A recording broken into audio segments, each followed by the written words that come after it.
ओम श्री गुरुभ्यो नमः। सदाशिवसमारंभां शंकराचार्यमध्यमाम् अस्मदाचार्यपर्यन्तां वन्दे गुरुपरम्परां। श्रुतिस्मृतिपुराणानाम् आलयं करुणालयं नमामि भगवत्पाद शंकरं लोकशंकरं। शंकरं शंकराचार्यं केशवं बादरायणं सूत्रभाष्यकृतौ वन्दे भगवन्तः पुनः पुनः। समस्त जन कल्याणे निरतं करुणामयं नमामि चिन्मयं देवं सद्गुरुं ब्रह्मविद्परं सद्गुरुं ब्रह्मविद्परम्। 17வது அத்தியாயம் இதெல்லாம் படிக்கலாம். ஓகே, 7ல இருந்து படிக்கலாம். 7, 8, 9, 10. ஓகே, படிக்கலாம்.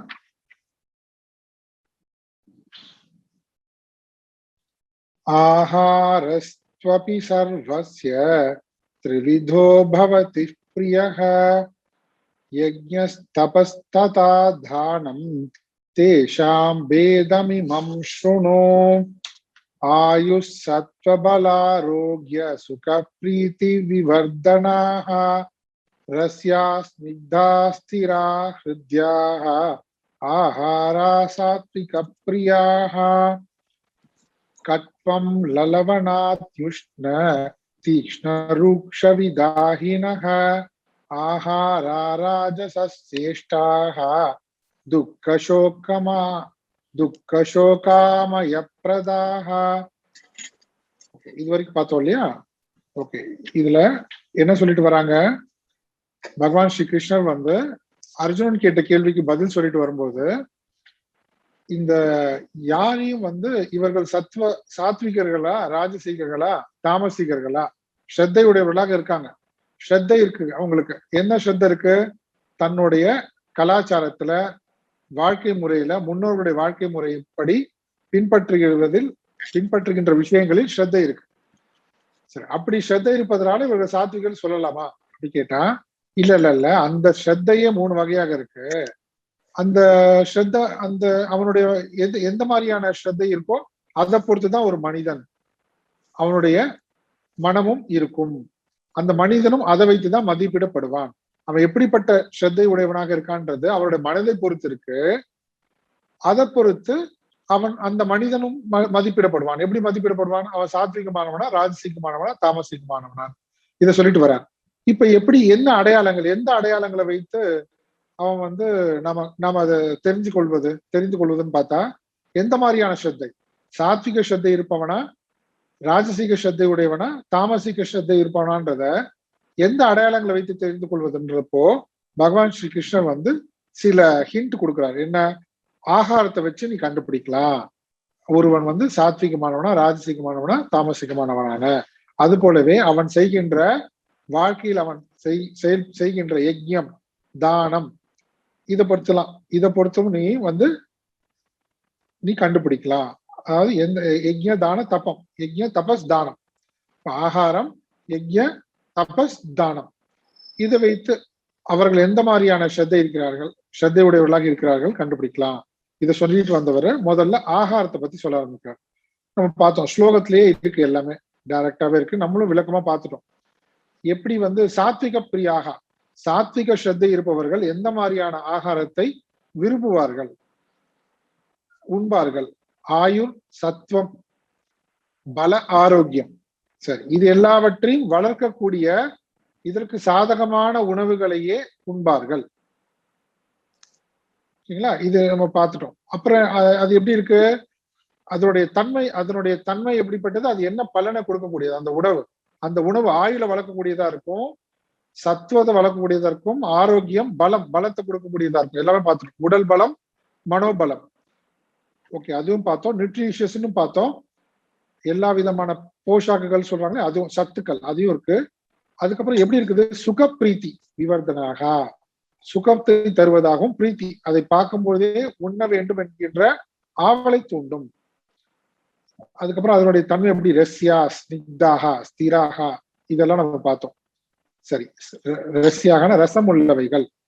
அதாவது அங்கதான் நம்ம அது நம்ம பார்த்தோம். ரொம்ப நியூட்ரிஷன் வேல்யூ இருக்கு. ஸ்னிக்தாகா ரொம்ப கடினமான உணவாக இருக்காது. ஹிருத்யாகா நம்ம அதை சாப்பிடணும் நம்ம விரும்புவோம். இதெல்லாம் நம்ம பார்த்தோம். அதுக்கப்புறம் என்ன, ராஜசீகர்கள், ராஜசீக ஸ்ரத்தை இருப்பவர்கள் எந்த மாதிரியான உணவுகளை சாப்பிடுவார்கள்? கட்டு, அம்ல, லவண, அதி அதி உஷ்ணன் இருக்கு பாருங்க. அதி உஷ்ண, தீக்ஷ்ண, ரூக்ஷ. இந்த அத்தின்றது எல்லாத்துக்கூடயும் சேர்த்துக்கணும்னு பார்த்தோம். அதிகமான கசப்பு, அதிகமான புளிப்பு, அதிகமான உவர்ப்பு அப்படின்னா என்னன்னா, என்னது, எல்லாத்துலயுமே எக்ஸ்ட்ரீம். நார்மலா சாதாரணமானவங்களாலேயே அதை சாப்பிட முடியாது, அதை விரும்ப மாட்டாங்க. அப்படிப்பட்டதை கூட இவங்க என்ன பண்றாங்க, விரும்பி சாப்பிடுறாங்க. அப்படிப்பட்டதை சாப்பிடுறாங்க. அதிகமான கசப்பு, அதிக புளிப்பு எல்லாம் சொல்றோம் இல்லையா? இப்ப பாருங்க, இதுல என்னெல்லாம் வந்துருது. இதுல தாமசம், இது வந்து ராஜசீகம் சொல்றாங்க. இப்போ கல்லு குடிக்கிறதா இருக்கட்டும், இல்லைன்னா வந்து இந்த மாதிரி விஷயம்லாம் இருக்கு பாருங்களா, அது எவ்வளவு கடினமானது, அது எவ்வளவு கொடுமையானதாக இருக்கு. இப்போ புகை பிடிப்பதோ கூட அது நம்ம துன்புறுத்துவதாக இருக்கு. ஆனா என்ன பண்றாங்க, அது அவங்க பயன்பாட்டு அந்த பழக்க வழக்கங்கள்லாம் இருப்பவர்களாக இருக்காங்க. இப்படிப்பட்ட ராஜசிய இஷ்டாக இது என்ன பண்ணுது அவங்கள, அது என்ன பண்ணுதுன்னா துக்க சோக ஆமய பிரதாக. அதனாலதான் அப்படி சொன்னேன். இந்த மாதிரி பழக்க வழக்கங்கள் தான் என்ன பண்ணும், அத பழகும் பொழுதும் துக்கம், அந்த பழக்கத்துக்கு அடிமையான பின்னாடியும் சோகம் தான். அது எங்க கொண்டு போய் விடும், ஆமயம், நம்ம வியாதியிலே கொண்டு போய் விடும். ஓகே, இது ரொம்ப எக்ஸ்ட்ரீம்க்கு அந்த மாதிரி தீய பழக்கங்களை சொல்றோம். உணவு வகையிலேயே இந்த மாதிரி எல்லாம் இருக்குன்னு சொல்றாங்க. இந்த மாதிரி அதிகமான மசாலாக்களை விரும்பி எல்லாம் சாப்பிட்றோம், அதிக காரம், அதிகமான உப்பு, புளி இதெல்லாம் போட்டுக்கிறோம் பாருங்க, எல்லாமே அது எப்படிப்பட்டதுன்னு சொல்றாங்க. ரொம்ப ட்ரை, காஞ்சு போயிருக்கும், எரிச்சல் ஊட்டும், நாக்குக்கு எரிச்சல், தொண்டைக்கு எரிச்சல், நெஞ்சு எரிச்சல், வயிற்றுச்சல், எல்லாமே எரிச்சல். ஆனாலும் என்ன, அதை விரும்பி சாப்பிடுறாங்க. போய் கண்ணில் தண்ணி விட சாப்பிடுவாங்கல்ல. நம்ம எனக்கு இப்போ ஆந்திராவை தான் சொல்லுவாங்க, அவங்களுக்கு அது சகஜமாயிடுச்சு. ஆந்திரா பிக்கல் அந்த மாதிரிலாம் சொல்ல பாருங்களா, அவங்களுக்கு காரம் காரம் காரம்னு சொல்லுவாங்க. ஆனா அது மட்டும் இல்லை, நான் கேரளால இருந்தப்போ எனக்கு இப்ப ஞாபகம் வருது, ரொம்ப சின்னூண்டு, இவ்வளவுதான் சைஸ், நம்ம விரல் நகத்தோட கொஞ்சம் பெருசா இருக்கும், அவ்வளவுதான். அந்த சைஸ்க்கு மிளகா இருக்கு. பாத்துருக்கீங்களா யாராவது, தெரியுமா? அது ஒரு வெரைட்டி மிளகா. ஆனா அவ்வளவு காரம். அதுல வந்து ஊறுகாய் போடுவாங்க. அந்த அந்த செடி நிறைய இருந்தது, நிறைய இருக்கும். அதை கண்டுபிடிச்சு அது என்னன்னு கூட நமக்கு தெரியாது. பார்த்தா அது மிளகால ஒரு வெரைட்டி, இவ்வளவுதான் இருக்கும் அது. ஆனா அது அவ்வளவு காரம். அந்த மிளகாவே காரம். அந்த மிளகால ஊறுகாய் வேற போடுறது, ஊறுகாய் போட்டு கஞ்சிக்கெல்லாம் தொட்டு சாப்பிடுவாங்க அங்க. இதுக்கு அவ்வளவு காரம், கண்ணில் தண்ணி வர வர வர ராஜச பிரியாக. இப்படிப்பட்ட உணவுகளை ராஜசிக ஸ்ரத்தை இருப்பவர்கள் உண்கிறார்கள். அடுத்து என்ன, இதுதான் நம்ம இன்னைக்கு பார்க்கணும். சரி, படிக்கலாமா? ரிப்பீட் பண்றீங்களா? 10வது ஸ்லோகம், அதுல இருந்து இன்னைக்கு பார்க்கணும். யாத்தயாமம் கதரசம், யாத்தயாமம் கதரசம், பூதி பர்யுஷிதம் சயத், பூதி பர்யுஷிதம் சயத், பூதி பர்யுஷிதம் சயத், பூதி பர்யுஷிதம் சயத், உச்சிஷ்டமபி சாமேத்யம், உச்சிஷ்டமபி சாமேத்யம், போஜனம் தாமச பிரியம். போஜனம் தாமச பிரியம். சேர்ந்து படிப்போம்.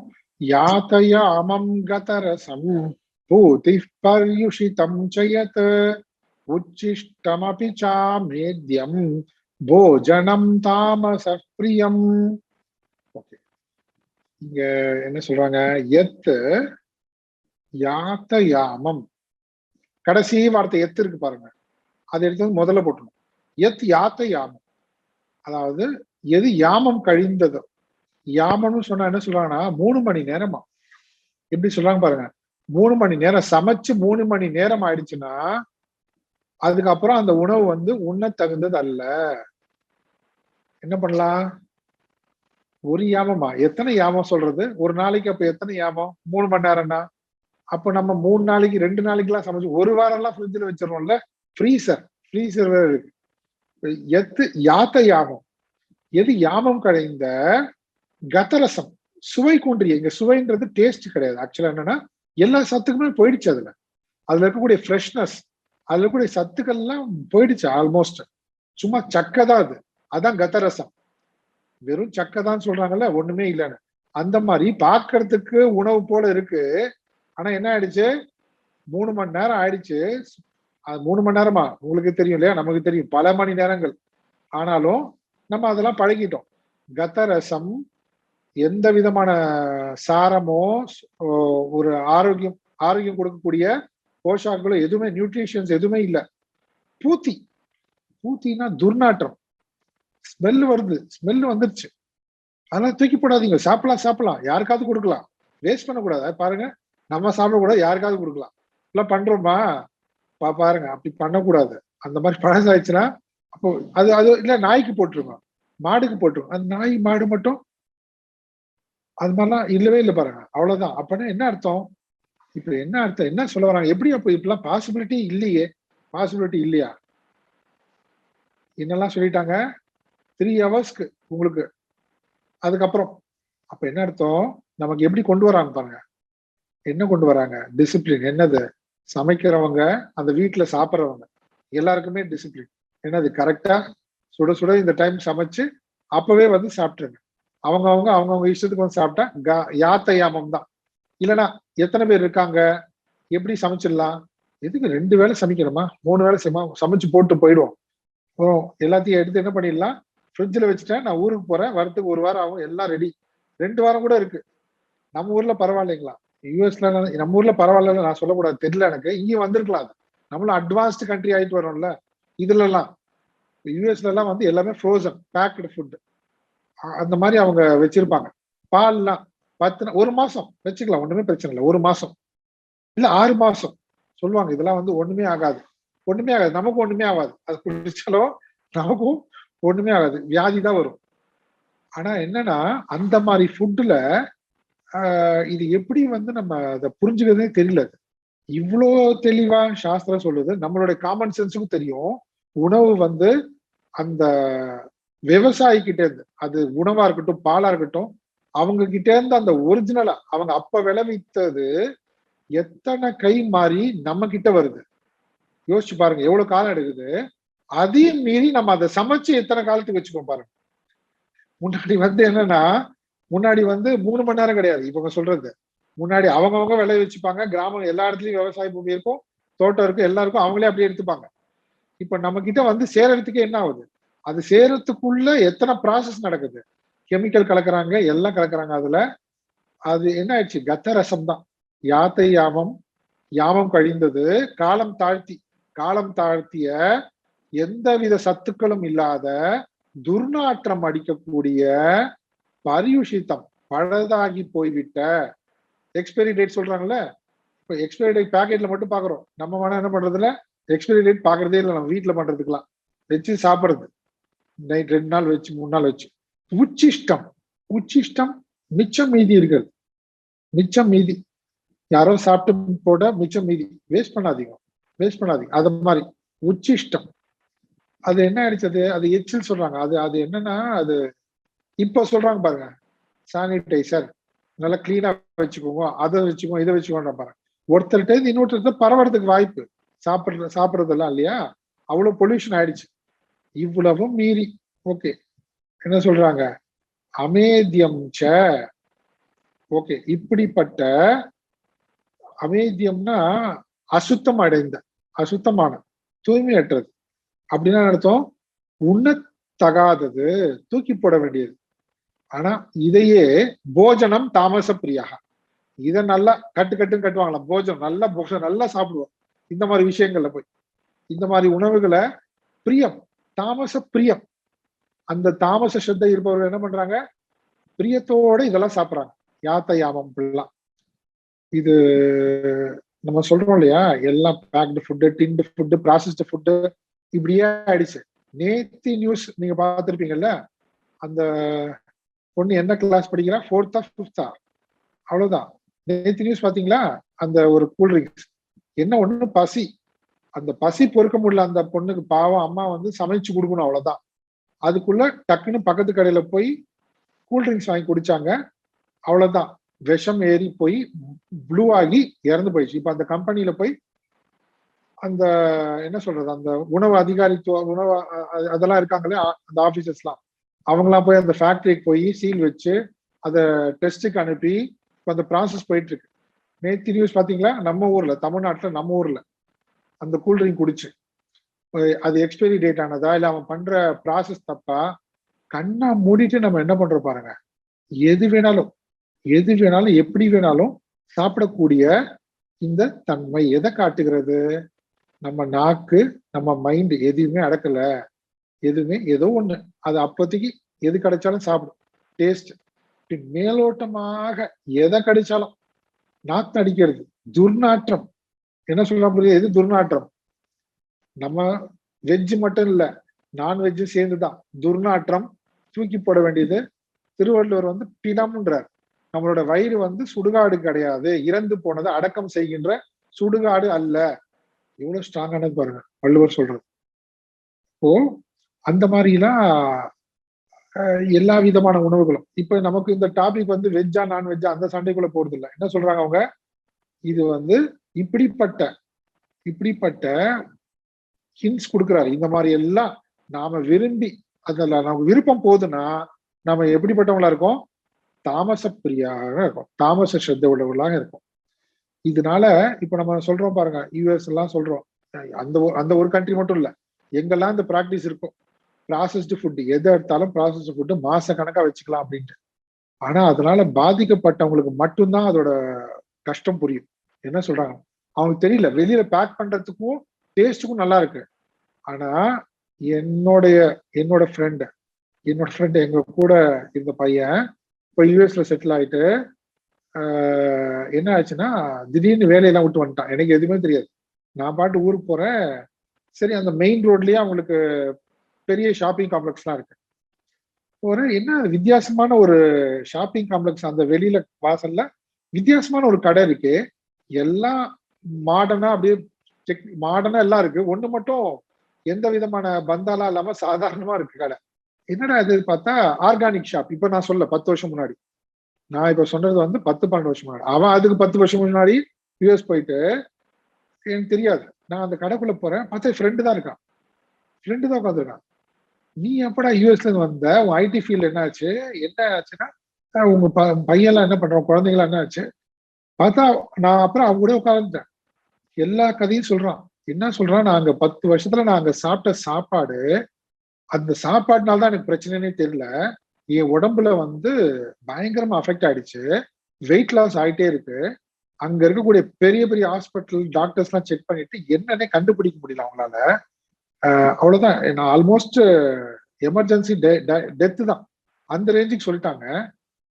எனக்கு என்ன பண்றதே தெரியல. எனக்கு நான் என்ன பண்ணிட்டேன், அப்படி உயிர் போறதா இருந்தா இங்க இவங்களால ட்ரீட்மெண்ட் இல்லைன்னு சொல்லிட்டாங்க. என்ன நடக்குது அவங்களுக்கு தெரியல. அப்பனா நம்ம வீட்லயே போய் இறந்து போகலாம், நான் எதுக்கு இங்க இருக்கணும், நான் கிளம்பி இங்க வந்துட்டேன். இங்க வந்த பின்னாடி நம்மளுடைய நார்மல் மருத்துவர்கள், எங்களை கிராமத்துடைய நாட்டு மருத்துவங்கள், நம்மளுடைய மருத்துவர்கள்கிட்ட போகும்போது அவங்க சொல்றாங்க, உன் பாடி முழுக்க விஷம் ஏன் அப்படின்ட்டான். அவனுக்கு எப்படி தெரியுது, அவனுடைய டெக்னிக்கல் வச்சு கண்டுபிடிக்க முடியாதா? இவனுக்கு தெரியுது தாமசம்னா என்னன்னு தெரியுது, அவன் நாடி முடிச்சு பார்த்தா தெரியுது இது எங்க போயிருக்குது, எப்படி உடம்பு பாதிச்சிருக்கு, எல்லாம் அவனுக்கு தெரியுது. அவ்வளவு விஷமா இருக்கு, நீ என்ன விஷத்தை தின்னியா உணவு தின்னியா? அவன் சொன்னது இது. அப்பதான் தெரியுது விஷத்தை தின்றோமான்னு.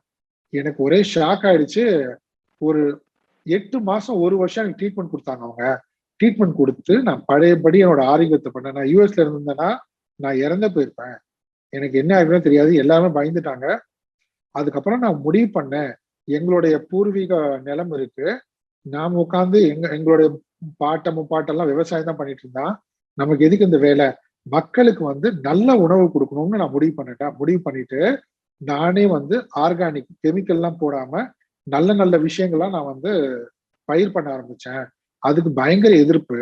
ஏன்னா பக்கத்துல சுத்தி இருக்கிற நிலங்கள்லாம் கெமிக்கல் போடுறாங்க, இவன் மட்டும் இப்படி பண்றாங்க. அது அவங்களுக்குள்ள ஒரு பிரச்சனை. அங்க இருக்கிறது இங்க வரும், இங்க இருக்கிறாங்க, இங்க பூச்சி இல்லாம வரும் பயம் அவங்களுக்கு.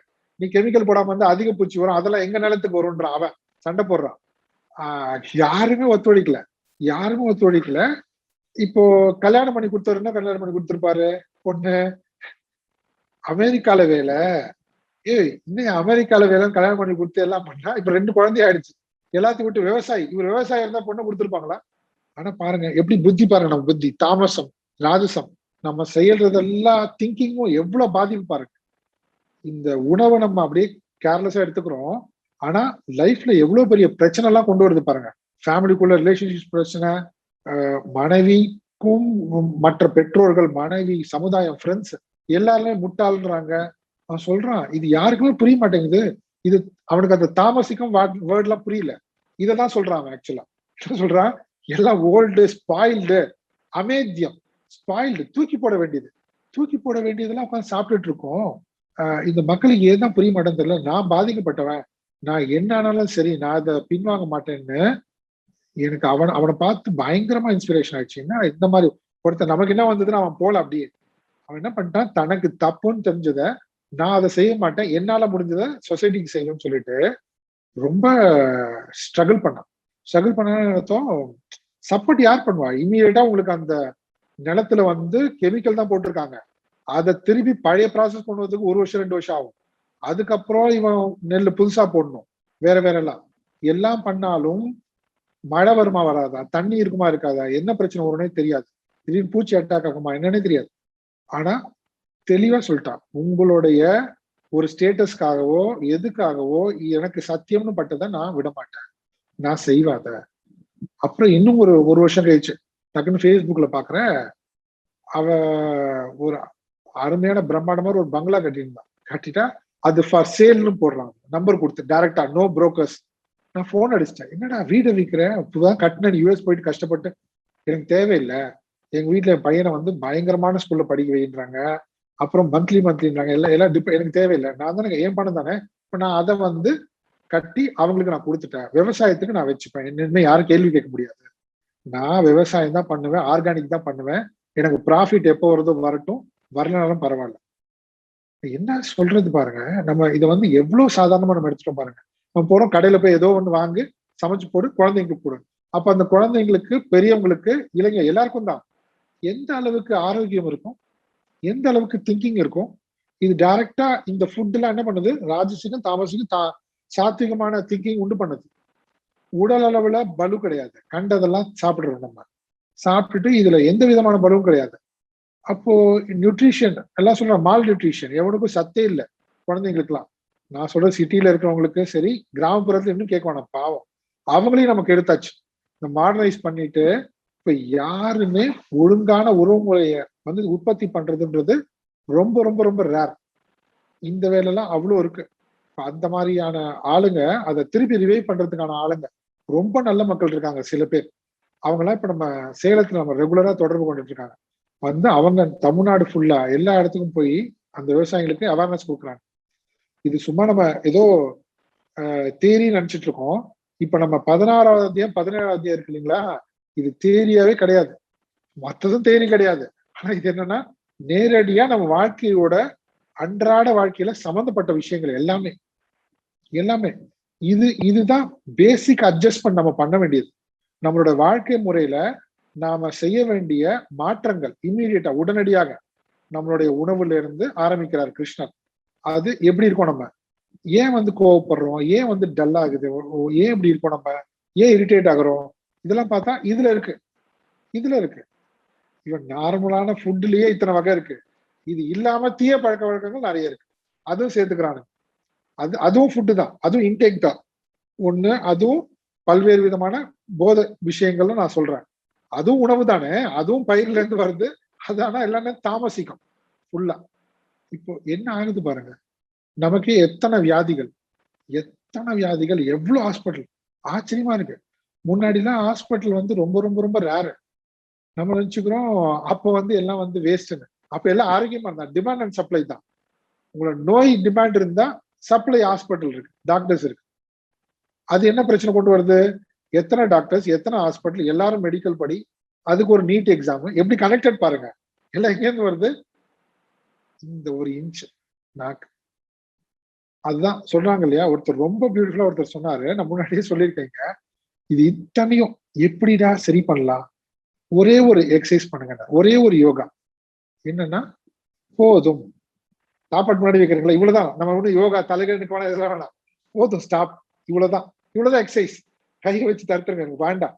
ஒரு மந்திரம் வாயில, இது கையில, இது ஒரு யோகாவா போஸ். அவர் கிண்டலா கிண்டல் இல்ல சொல்றாரு, இந்த ஒரு யோகா ஸ்டெப் பண்ணிட்டாங்க நம்ம வந்து தப்பிச்சிடலாம், பல விஷயங்களையும் தப்பிச்சிடலாம். எனக்கு இது வேண்டாம், ஏன்னா நம்ம தான் டிசைட் பண்ணோம், நம்ம தான் டிசைட் பண்றோம். இப்ப நமக்கு என்ன இருக்கு, இப்போ கொரோனா டைம், கொரோனா டைம்ல நம்ம வெளியிலே கிடையாது. ஏற்கனவே பிசிக்கல் ஆக்டிவிட்டி எந்த லட்சத்துல இருக்குன்னு தெரியும் நமக்கு. பிசிக்கல் ஆக்டிவிட்டி நமக்கு எல்லாத்துக்கும் ஆள் போட்டாச்சு, மிஷின் வந்துருச்சு, பிசிக்கல் ஆக்டிவிட்டி கிடையாது.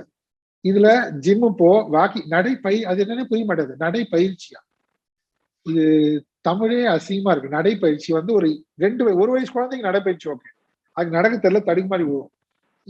இத்தனை வயசு ஆயிடுச்சு நடைப்பயிற்சின்னா, இது நடைப்பயிற்சி நடக்க தெரியாது நமக்கு. ஆனா என்னன்னா அப்படிதான் ஆயிடுச்சு. கொரோனா டைம்ல நம்ம என்ன பண்றோம், எந்த மாதிரியான உணவு எடுத்துக்கணும். இப்ப நம்ம மினிமம் பிசிக்கல் இருக்கும், ரூம்குள்ளேயே இருக்கும், வீட்டுக்குள்ளேயே இருக்கும், அந்த தெருவை தாண்ட முடியாது, இவ்வளவுதான் இருக்குன்னா ஒண்ணு வேற விதமான பிசிக்கல் ஆக்டிவிட்டியில எக்ஸசைஸ் பண்ணணும், இல்லையா உணவுல மாற்று கொண்டு வந்தோம்.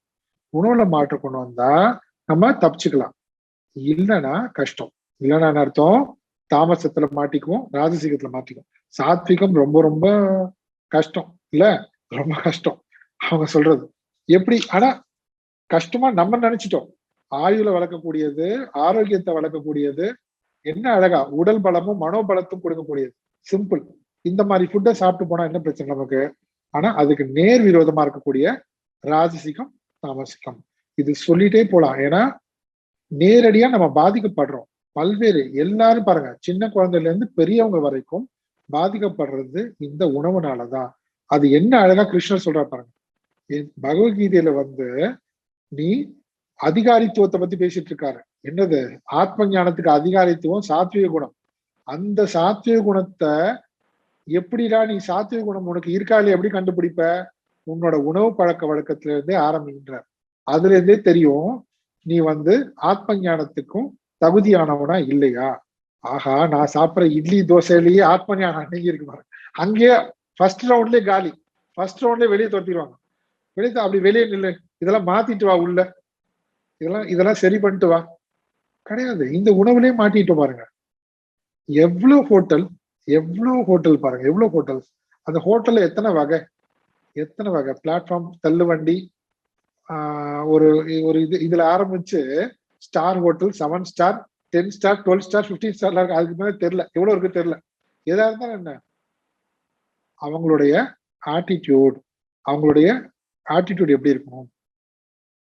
சில பேர் இருக்காங்க, ஒரு சில பேர் இருக்காங்க, என்னுடைய நோக்கம் வந்து வெறும் லாபம் சம்பாதிக்கிறது கிடையாது, என்ன நம்பி சாப்பிட வராங்க, அவங்களுக்கு நான் நல்ல ஆரோக்கியமான சாத்விகமான உணவு தான் கொடுப்பேன். இப்படிப்பட்ட உணவகங்களை நடத்துறவங்களும் இருக்காங்க. ஆச்சரியம், அது ரொம்ப ரேர் தானே அது. அதனால இப்போ இது யார் கையில இருக்குன்னு பார்த்தா, மறுபடியும் இது வந்து பழமைவாதி இதெல்லாம் பேசக்கூடாது. இது பெண்ணியம், ஆணியம், பெண்களுக்கு எதிரானது, தாழ்வானது, இதெல்லாம் கதை விடக்கூடாது. இன்னமும் மேக்சிமம் பெண்கள் தானே சமைக்கிறாங்க வீட்டுல, பெண்கள் தானே சமைக்கிறாங்க. மாறிடுச்சா? மேக்சிமம் சொல்றேன், கொஞ்சம் அங்க எங்க மாறலாம், ஆனா இன்னும் அந்த பழக்க வழக்கம் இருக்குல்ல. அப்போ இது யார் கையில இருக்கு பாருங்களேன். நான் ஆக்சுவலா இது சொல்ல வேண்டிய அவசியம் கிடையாது. ஆனா யார் நினைச்சா இதை மாத்த முடியும். சாத்வீகமான உணவை கொண்டு வருது. இப்போ ரெஸ்பான்சிபிலிட்டி பாருங்களேன், ரெஸ்பான்சிபிலிட்டி ஆயிடுச்சு இப்போ அந்த டியூட்டி. ஆனா உங்களுக்கு வீட்டுல பயங்கர அப்போஸ் வரும், குழந்தைங்க கிட்ட இருந்து, கணவர் கிட்ட இருந்து, பெரியவங்க கிட்ட இருந்து, எல்லார்கிட்ட இருந்தும். இது ஏன் சமைச்சு போடுறியா, நாக்குக்கு ருச்சியா அதை போட, அதெல்லாம் வரும் நமக்கு. ஆனா அப்ப கூட நம்ம என்ன மைண்ட்ல வரணும், சாத்விகம்.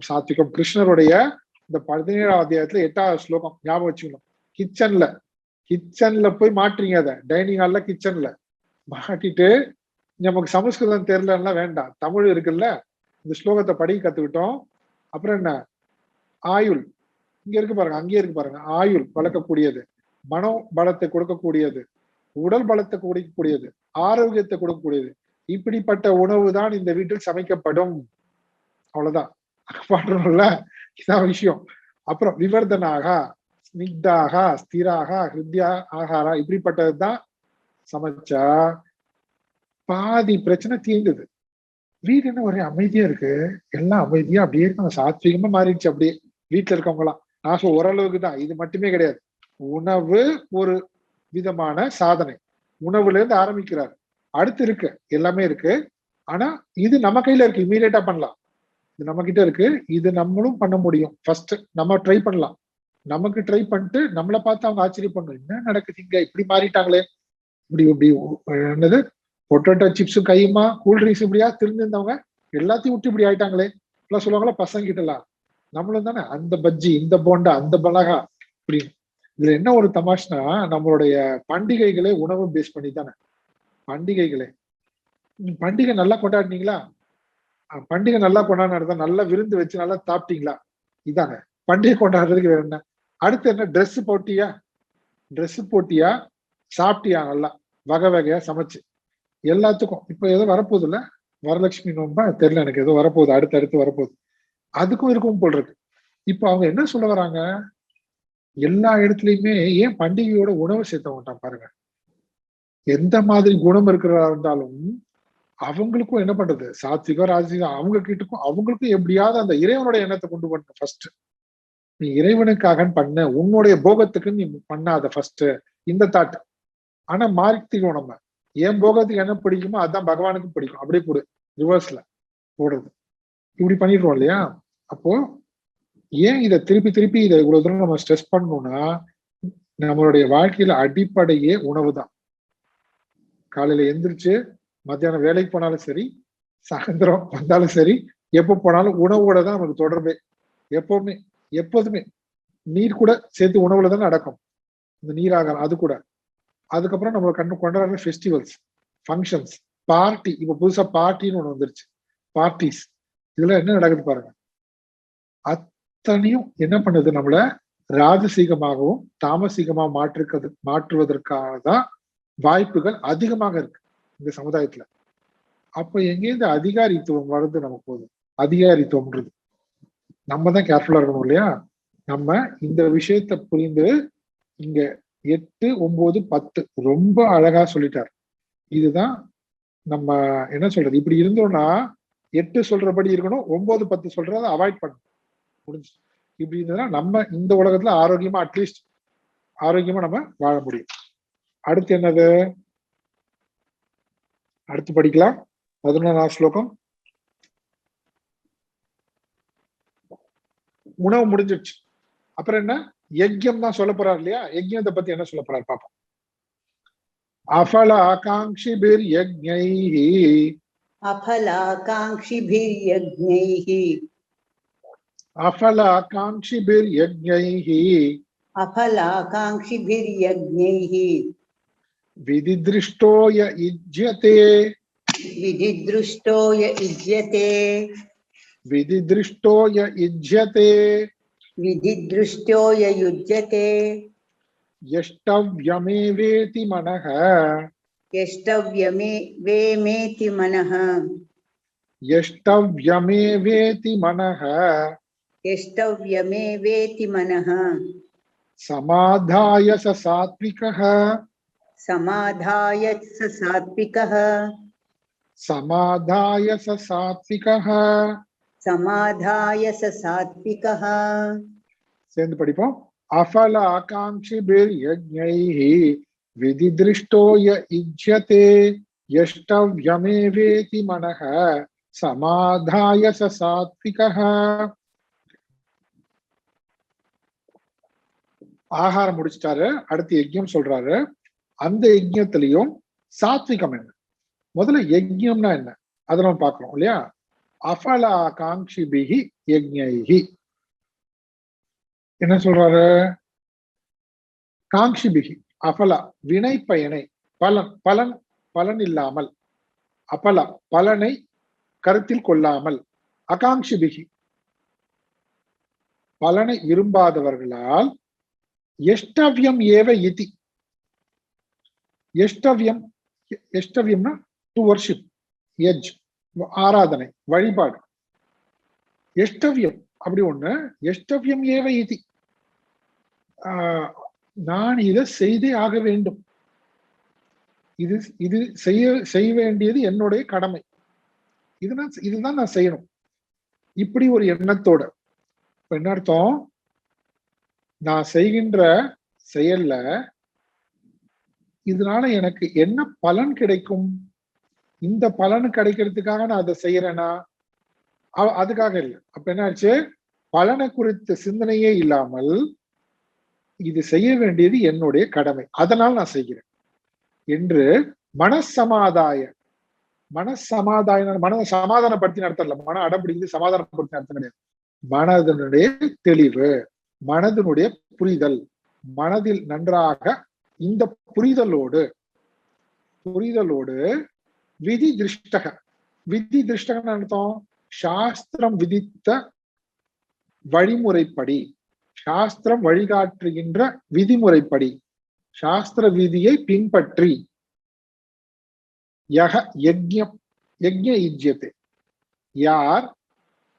யாரால் சரி எந்த யாகம் செய்யப்படுகிறதோ, எந்த யாகம் செய்யப்படுகிறதோ சக சாத்விக. அப்ப என்ன அர்த்தம், அப்படிப்பட்ட யஜ்யம் வந்து சாத்விகமானது. இப்ப சாத்விகமான யஜ்யம், அப்ப சாத்விகமான யஜ்யம்ன்றது என்னது, அப்ப யாரை பொறுத்திருக்கு, அந்த சாத்விகமான நபரை பொறுத்திருக்கு. அப்ப அந்த சாத்விகமான நபர் செய்கின்ற யஜ்யம் வந்து சாத்விகமான யஜ்யமா மாறிடும். அப்போ அவருக்கு சாத்விகமானவர்னு எப்படி சொல்லலாம் அவரை, அவருடைய மனது எப்படிப்பட்டதாக இருக்கு, பலனையே கருதவில்லை, பலனை பற்றிய சிந்தனையே இல்லை அப்படின்னு அர்த்தம். முன்னாடி அந்த வேத காலகட்டத்தை பத்தி மட்டும் பேசணும்னு சொன்னா, அங்க என்ன பண்ணுவாங்க, சொர்க்கம் போகணும், பித்ருலோகம் போகணும், எல்லாம் இந்த உலக வாழ்வு முடித்த பின்புதான், இறந்த பின்னாடிதான். அதனாலதான் அவங்களுக்கு சாஸ்திரம் மேல அவ்வளவு நம்பிக்கை.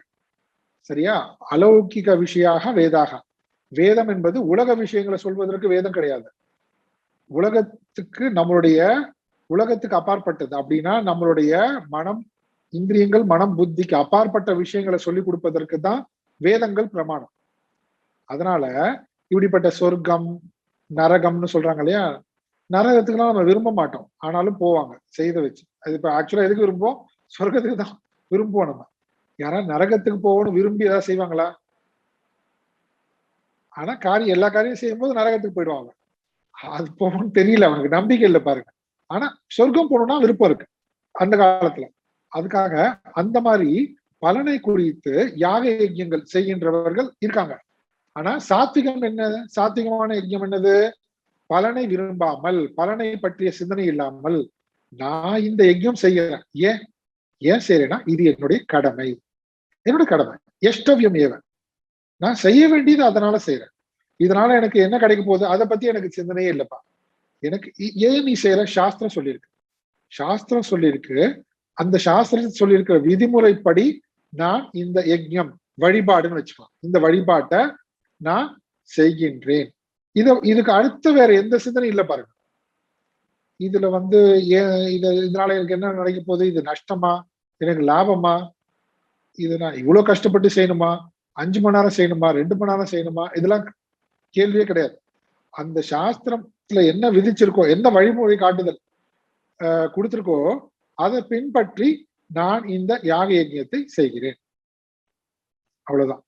இது வந்து ஆச்சரியமான விஷயம் இது. ஏன்னா இப்ப கூட இருக்காங்க அந்த மாதிரி, அதாவது நம்ம இப்ப யஜ்யம்ன்றது நம்ம வேள்வி வளர்த்து அதுல ஆகுதி கொடுத்து ஒரு கடவுளை வழிபடுறது, இது இருக்கு. இப்ப வழிபாட்டு முறைகள் மாறிடுச்சு இல்லையா, அது மட்டுமே இல்லை, இப்ப பல வழிபாட்டு முறைகள் இருக்கு.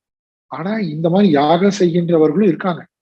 யாகம் செய்கின்றவர்கள் எனக்கு மறுபடியும் நான் சந்திச்ச அனுபவங்களை தான் உங்ககிட்ட பகிர்ந்துக்கிறேன். அதான எனக்கு உடனே ஞாபகம் வரும்.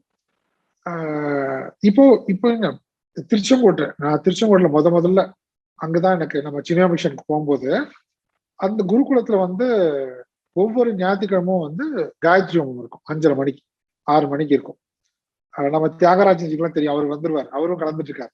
நாங்க போஸ்ட் படிக்கும் போது அவர் சிஆர்எஸ் இருக்கு, அவங்களுக்கு தெரியும். அவர் கரெக்டா எல்லாருக்கும் குரூப் பிரிச்சிருவாங்க. இந்த குரூப் வந்து வியாழக்கிழமான விநாயகருக்கு வந்து அபிஷேகம் பண்ணும், சண்டே ஞாயிற்றுக்கிழமான இப்பவும் அதை தான் ஃபாலோ பண்ணிட்டு இருக்காங்க குருகுலத்துல. அங்க அங்க கோயம்புத்தூர்ல இருக்கு நம்ம குருகுலம். சண்டே காயத்ரி ஹோமம். இப்ப இதெல்லாம் என்ன ஆயிடுச்சு, அந்த 2 வருஷம் போகும்போது நமக்கு இதெல்லாம் தெரியாது. ஆனா இந்த 2 வருஷத்துல வந்து நம்ம பழகிட்டோம். சொல்லுது நமக்கு பிடிச்சிருக்கோ பிடிக்கலையோ, முதல்ல அங்க படிக்கும்போது சொல்லுவோம், ஐயோ நமக்கு எதுக்கு இதெல்லாம் ஹோம் எல்லாம், நமக்கு இதெல்லாம் தெரியாது, வேண்டாம் சொல்லிடுவோம், அவாய்ட் பண்ணுவோம். நான் வரல, நீ பண்ணிடு ப்ளீஸ், அதுக்கு யாரையாவது அனுப்பிச்சிருவோம் நம்ம, எனக்காக நீ போ, உனக்காக நீ போன ஆள்லாம். ஆனா அப்புறம் என்ன ஆகுது? அப்புறம் அந்த 2 வருஷம் 2.5 வருஷத்துல வந்து இங்க சொல்றாங்களே எஸ்டவ்யம் ஏவ ஈத்தி, நான் செய்யணும் அவ்வளவுதான். இதுல என்ன எனக்கு பிடிச்சிருக்கு எனக்கு பிடிக்கல அது என்ன இது என்ன, நான் செய்யணும் அவ்வளவுதான்.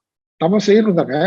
நமக்கு சாஸ்திரம் சொல்லி கொடுத்துருக்காங்க காயத்ரி ஹோமம்ன்றது பிரம்மச்சாரிஸ் கிரகஸ்தர்கள் பண்ணோம்னா பண்ண வேண்டியதுதான். இதுல என்ன கிரகஸ்தர்கள் பண்ணணும், பண்ணிதான் ஆகணும்.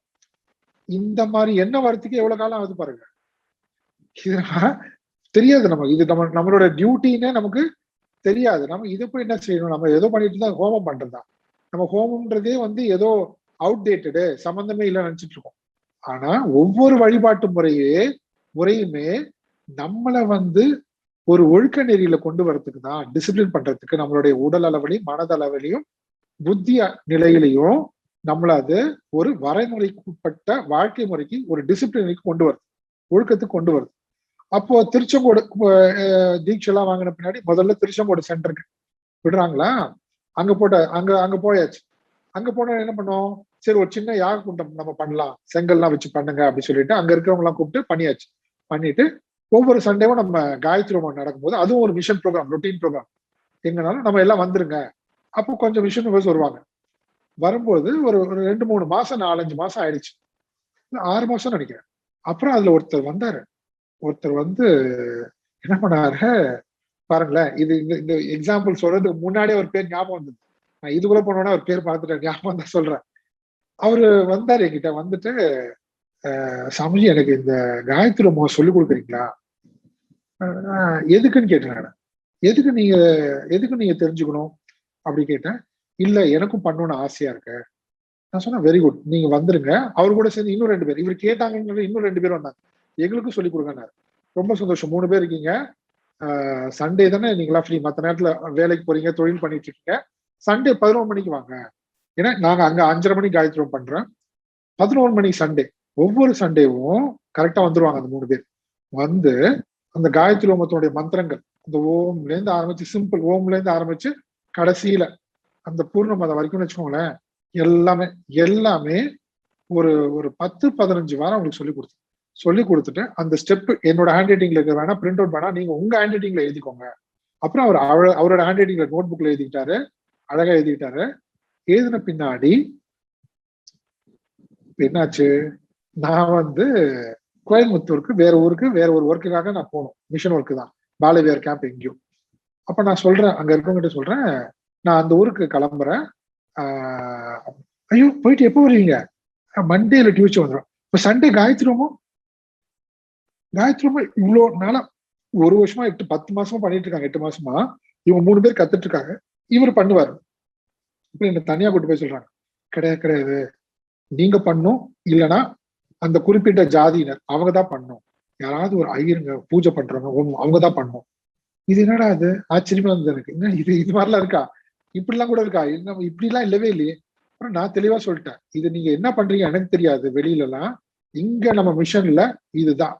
இங்க யார் சொன்னது உங்களுக்கு, இப்படி சாஸ்திரத்திலேயே கிடையாது, இந்த மாதிரிலாம் கிடையாது, நீங்களா கற்பனை பண்ணிக்கிட்டா அதுக்கெல்லாம் நான் கேர பண்ண போறது கிடையாது. அவங்க அவ்வளவு ஆர்வமா கேட்டாங்க. பரமசிவம் ஒரு பேர், கரெக்ட். அந்த 3 பேர்ல ஒருத்தர் வந்து பரமசிவம். அவர் வந்து கேட்டாரு, நான் சொல்லி கொடுத்தேன், அவ்வளவுதான். நான் சொல்லி கொடுத்தேன், அவர் நல்லா கத்துட்டாரு, அவர் பண்ணுவார் அவ்வளவுதான். நான் ஸ்ட்ராங்கா சொல்லிட்டு நான் போயிட்டேன்.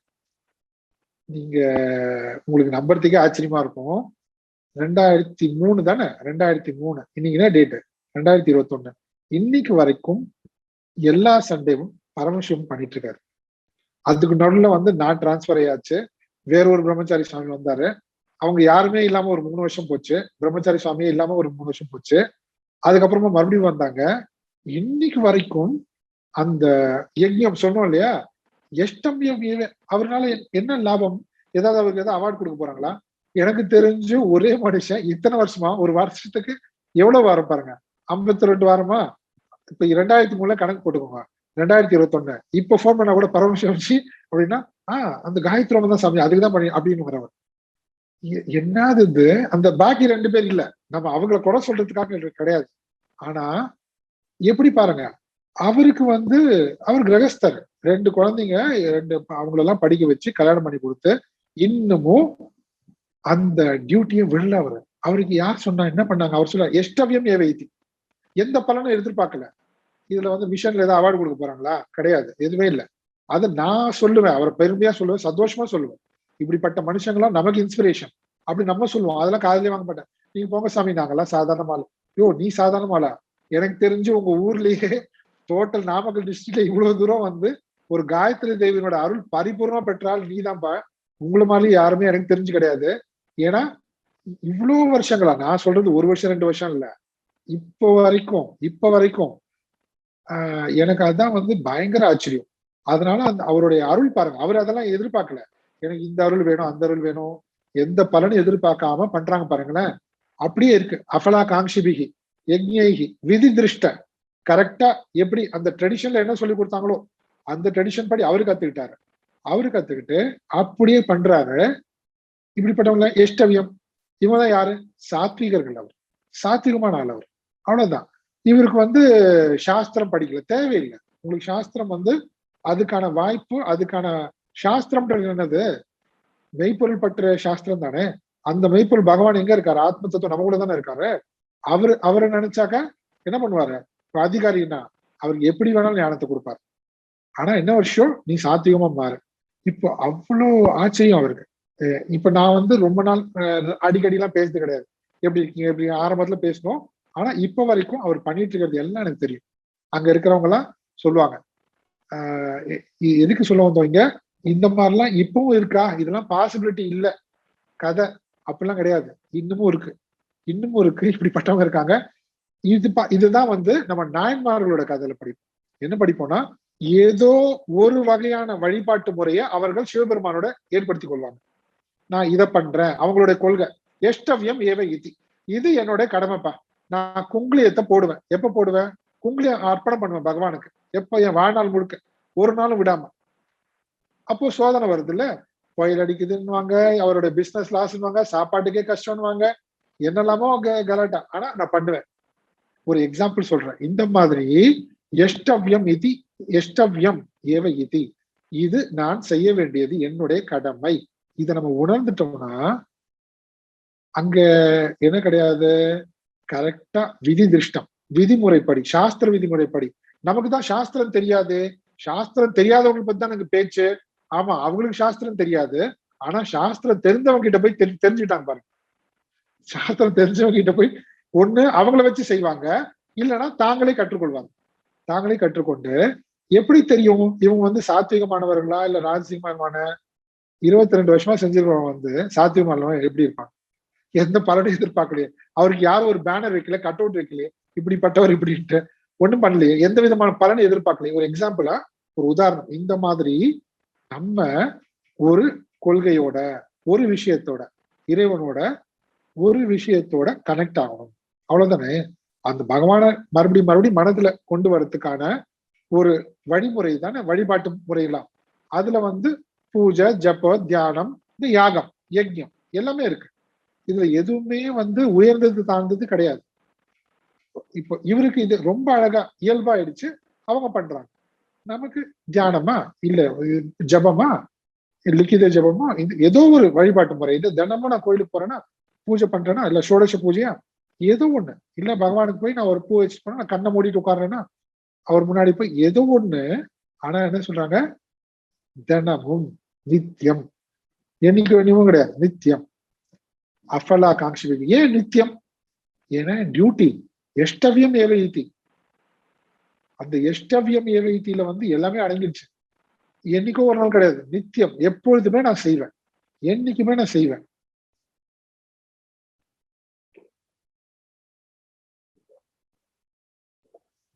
இப்போ ஒரு கிராஸா நம்ம இதை ஆர்குமெண்ட்டுக்கு வச்சுட்டா கூட, என்ன ஆர்குமெண்ட்னா, இப்படி நான் சில பேர்கிட்ட அப்பப்போ ஏதாவது சொல்றேன். இந்த மாதிரி அங்க இருக்கிறவங்க கிட்ட போன்ல ஏதாவது சொல்லும் போது, அவரு வந்து ரொம்ப நல்லா இருக்காரு, பரமசிவஞ்சி வந்து ரொம்ப நல்லா இருக்காரு, நல்லா சம்பாதிக்கிறார், நல்லா எல்லாம் வந்து இதுதான், இப்படிதான், அப்படிலாம் பேசுவாங்க. எனக்கு அவங்க என்ன நினைச்சாங்கன்னா, இவர் என்னமோ நல்லா சம்பாதிக்கிறதுக்காகவும் இதுக்காகவும் தான் அது பண்றாரு. நான் கேட்டேன், நல்லா சம்பாதிக்காருன்னா என்ன சொல்றேன், எனக்கு புரியலங்க, நான் கொஞ்சம் எனக்கு புரிஞ்சுக்கிற மாதிரி கேட்கிறேன், எனக்கு புரிய வைங்க. அந்த திருச்செங்கோட்டுல அவரு செய்யற அந்த வியாபாரத்துல வந்து மாசம் என்னங்க ஒரு 50,000 சம்பாதிச்சிருவாரு அவரு மாசம் மாசம். இல்லங்க 50,000 எல்லாம் இல்லைங்க அவருக்கு. அப்புறம் என்ன நல்லா சம்பாதிக்கிறாரு. என்ன சொல்ல வர்றேன், இப்படி யாராவது ஒருத்தர் ஒழுக்கமா ஏதாவது பண்ணிட்டு இருந்தா அவங்கள போய் கமெண்ட் பண்றது, இது பண்றது, இதெல்லாம் நம்ம பண்ணக்கூடாது இல்லையா? நம்மளும் அதுக்காக பயப்படக்கூடாது. இப்படிலாம் கமெண்ட் பண்ணுவாங்களேன்னு. அதாவது எந்த எதிர்பார்ப்பும் இல்லாம செய்யறாங்க. அதான் உண்மை. அதான் உண்மை. அது வந்து அஃபலாகாங்ஷி பிகி எதுவுமே இல்லை. ஏன் விதி திருஷ்டகன்னா என்னுடைய டியூட்டின்னு அவருக்கு தெரிஞ்சிருச்சு. பகவான் அவருக்கு உணர்த்திருக்கான். இதான் உன்னோட சாதனை. இந்த மாதிரி நாம ஏதாவது ஒன்றை சாஸ்திரம் விதிமுறைப்படி நான் கற்றுக்கொண்டு இல்லைன்னா அது தெரிந்தவர்களை செய்ய வைத்து நான் அப்படி செய்யும் பொழுது அது சாத்விகமான வழிபாட்டு முறை. அடுத்து என்ன? ராஜசீகம். ராஜசீக வழிபாட்டு முறை இருக்கு இல்லையா? படிக்கலாம். 12 அபிசந்தாயது ஃபலம். அபிசந்தாயது பலம். அபிசந்தாயது ஃபலம். அபிசந்தாயது பலம். தம்பார்த்தமபி சைவயத். தம்பார்த்தமபி சைவயத்.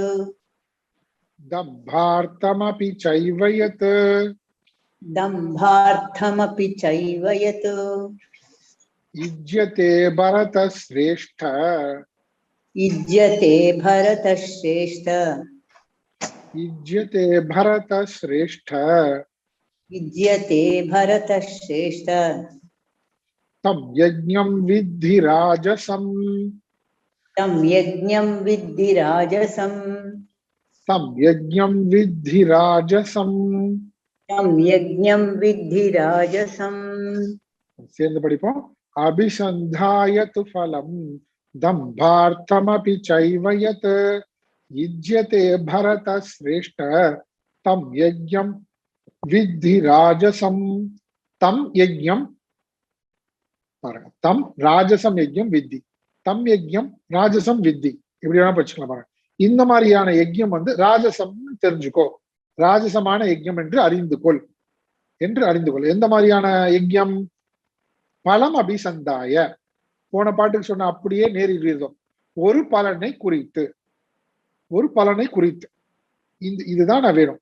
இப்போ ஒருத்தங்க ஒரு அம்மா, நம்ம சுரேகா அம்மான்னு நினைக்கிறேன், இந்த கொஸ்டின் வந்து கேட்டிருந்தாங்க, குரூப்ல கேட்டிருந்தாங்க. நான் ஏன் ஆன்சர் பண்ணல? கீதையெல்லாம் அடுத்து வரப்போகுது, அதனால நம்ம எதுக்கு ஆன்சர் பண்ணோம், அப்ப தெரிஞ்சுப்பாங்கன்ட்டு நான் விட்டுட்டேன். அவங்க இந்த கொஸ்டின் போட்டிருந்தாங்க நம்ம குரூப்ல. இங்கே வரும். இங்க நம்ம வந்து தெளிவா இங்க சொல்லியிருக்காரு. இந்த மாதிரியான வழிபாடு எதுல வரும்? எதுல வருது? பலனை குறித்து எதிர்பார்த்து நாம ஏதாவது செய்தாக பலம் அபிசந்தாய ராஜசீக யஜ்ஞம், ராஜசீக வழிபாடு. அவ்வளவுதான். இதுல நான் யார் சொல்றதுக்கு? அங்கேயே வருது பாருங்க, கீதையில கிருஷ்ணனே சொல்ற டைரக்டா. அதனாலதான் நான் விட்டுட்டேன். சில கொஸ்டின்ஸ் வந்து கேட்டுட்டு பதில் வரலன்னா ஒரு பொறுமை தேவை. சரியா? பொறுமை இருக்கணும். சில கொஸ்டின்ஸ் வந்து நம்ம நோட் பண்ணிக்கணும், டைரக்டா கிளாஸ்ல கேட்கணும். அப்போ சில டைம் நம்ம சொல்லிடுவோம், சில டைம் சொல்லனா என்ன அர்த்தம்னா வரப்போகுது, நமக்கு விளங்க போகுது, எப்படியா நமக்கு புரிய வச்சிருவார். சரி, என்ன அர்த்தம்? தம் யஜ்ஞம் வித்தி ராஜசம், ராஜசமான யஜ்ஞம் என்று இதை அறிந்து கொள். எது? பலம் அபிசந்தாயத்து, பலனை விரும்பியோ. அப்படி இல்லைன்னா இன்னொன்னு என்ன?